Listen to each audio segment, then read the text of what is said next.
எல்லாருக்கும் வணக்கங்க. இப்போ நம்ம வந்து வீட்டிலே இருக்கிறவங்க சுயதொழில் என்னென்ன சுயதொழில் செய்யலாம்னு சொல்லிட்டு எனக்கு தெரிஞ்ச சுயதொழிலை பற்றி சொல்கிறேங்க. முதல் முறையாக நம்ம வீடியோக்குள்ளே வரீங்கன்னா மறக்காம லைக் பண்ணுங்கள், ஷேர் பண்ணுங்கள், சப்ஸ்கிரைப் பண்ணுங்கள். வாங்க வீடியோக்குள்ளே போகலாமா? இப்போ வந்து நாங்களும் சுயதொழில் தாங்க செய்கிறோம். சுயதொழில்னா ஒரு கோடி ரூபாய் வேணும், பல லட்சம் வேணும், 10 லட்சம் வேணும்லாம் கிடையாதுங்க.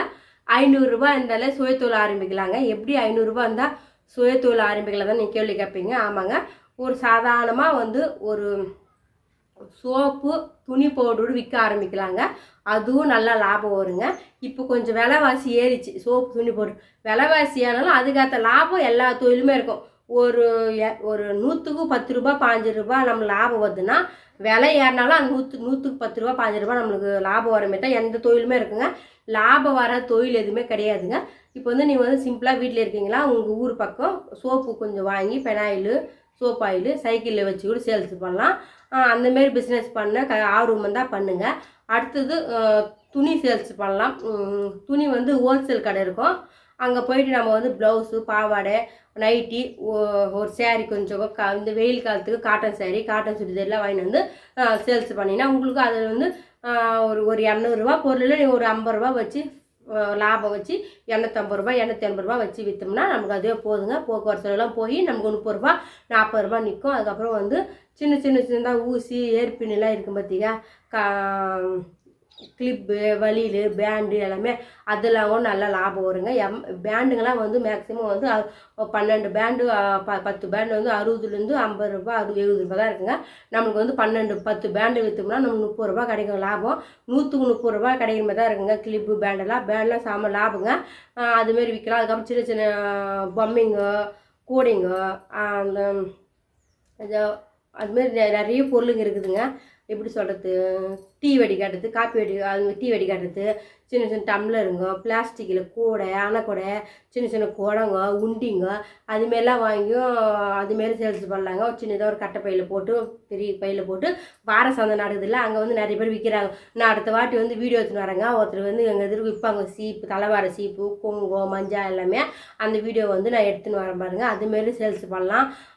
அதுமாரி சேல்ஸ் பண்ண முடியலன்னா ஸ்நாக்ஸ் கூட சேல்ஸ் பண்ணலாங்க. எங்கள் வீடியோவில் ஸ்நாக்ஸ் தாங்க சேல்ஸ் பண்ணுறாரு. வாங்கியும் சேல்ஸ் பண்ணுவோம்.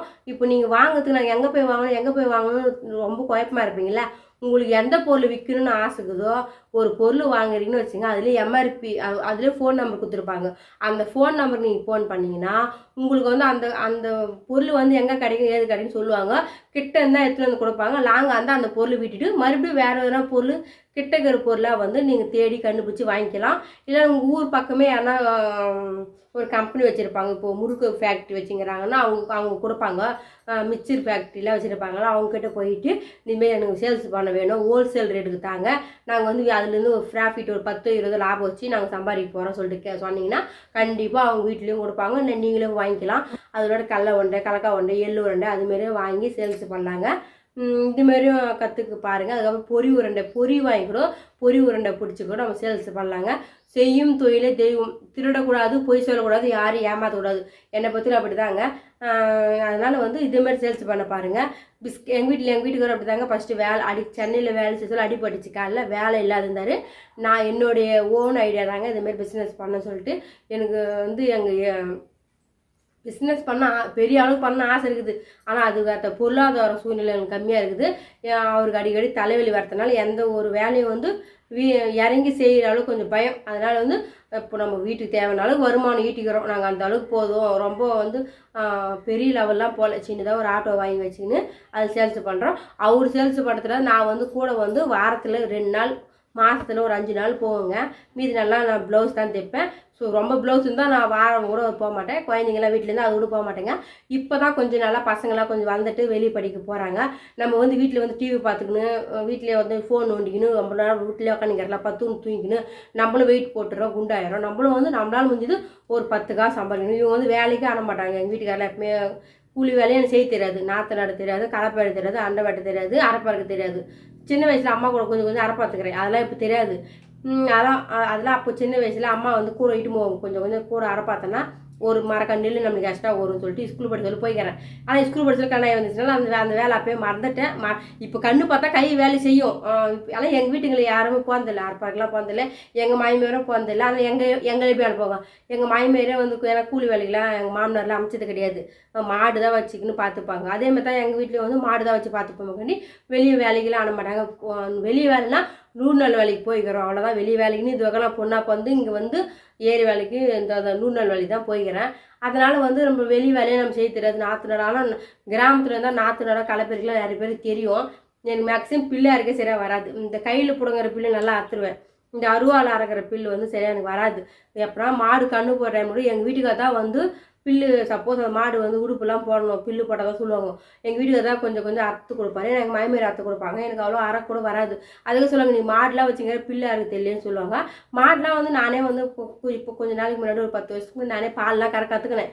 எதுவுமே வந்து ஆர்வம் தான் கற்றுக்கலாங்க. ஆர்வம் இல்லைன்னா எந்த வேலையும் செய்ய முடியாதுங்க. அதுமாரி வந்து சுயமாக நீங்கள் வியாபாரம் பண்ணதை பற்றி பேசாதுன்னா மாடு வச்சுக்கிட்டு போய்க்கலாங்க. மாடு, கோழி, ஆடு எல்லாமே லாபம் வருந்தாங்க. ஒரு 10 கோழி வச்சுருந்தாலும் போதுங்க, 4 ஆடு பிடிச்சா கூட போதுங்க, 2 பசு ஆடு பிடிச்சா கூட போதும், அதில் சம்பாதிச்சிக்கலாங்க.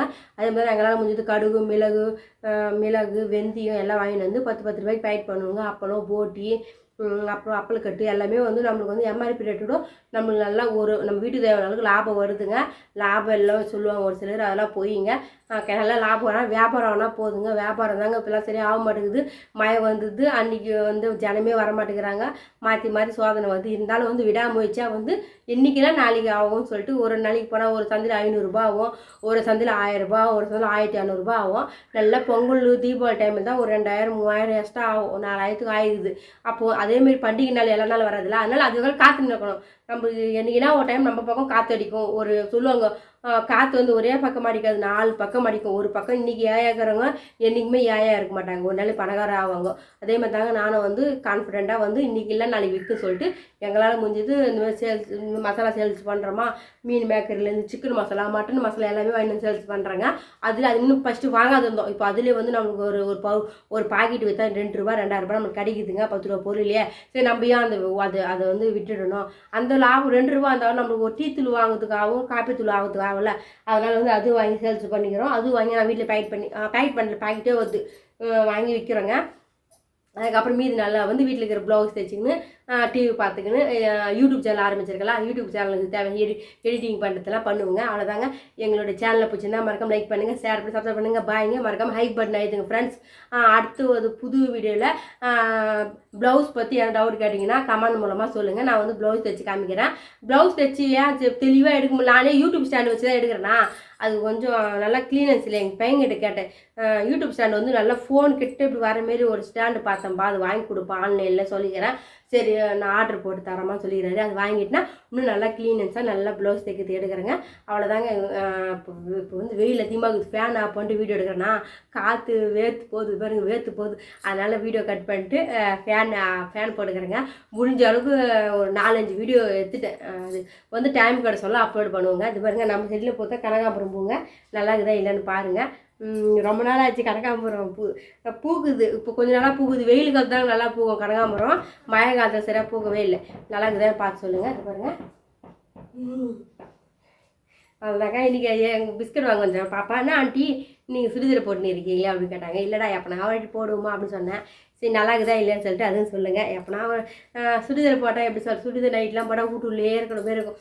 கொஞ்சம் எப்படின்னா யாருன்னா பார்த்துருவாங்களோ இந்த பொண்ணு சுடிதார் போட்டுங்குது அப்படின்னு சொல்லிட்டு உள்ளுக்குள்ள ஒரு அச்சமாக இருக்கும். ஏன்னா ரொம்ப நாளாக போடுறதுனால. ஆனால் என் கூட பச்சைங்க எங்கள் ஃப்ரெண்டுங்களாம் எல்லாமே என் யூக்குள்ளுக்கு எல்லாமே போட்டு தான் இருக்கிறாங்க சுடிதார். எந்த பெரியும் கூட போடுறாங்க எங்கள் ஊர் பக்கம்லாம். இங்கேன்னா எங்கள் ஊரில் எங்கள் ஊர்லலாம் இங்கே வந்து கொஞ்சம் இப்போ தான் கொஞ்சம் ஸ்டார்ட் பண்ணிக்கிறோம். கொஞ்சம் நாளாக தான் எடுத்து வச்சுட்டு இருக்கிறோம் 4 சுடிதார். சரி ஏன்னா ஒரு ஹாஸ்பிட்டலுக்கு போனால் ஒரு கோயிலுக்கெலாம் போனால் அந்த டைமில் கொஞ்சம் ஈஸியாக இருக்கலாம். இப்போ ராவலில் ஒரு ட்ரெயின் லாங்காக போகிறோம், அந்த ட்ரெயினில் போக சொல்லும் சேரீலாம் கொஞ்சம் கம்ஃபர்டபுளாக இருக்காதுல்ல. அதனால தாங்க இப்போ சுடிதார் ஒரு 2-3 சுடிதார் வாங்கி வச்சுருக்கேன். அந்த கம்ஃபர்டபுள் டைமில் இப்போ ஹாஸ்பிட்டலுக்கு போகிறோம் அந்தமாதிரி டைம்லாம் கொஞ்சம் ஈஸியாக வந்து சுடிதார் போட்டுக்கலாம்னு சொல்லிட்டு ஆனால் கொஞ்சம் வாங்கி வச்சுருக்கேன். ஆனால் கொஞ்சம் அச்சம் அதிகமாக இருக்குது. அவ்வளோதாங்க. நான் போய் இப்போ சாப்பாடு செஞ்சுன்னுக்கிறேன். ஃபோன் கட் பண்ணிடுறேங்க. பாய்ங்க.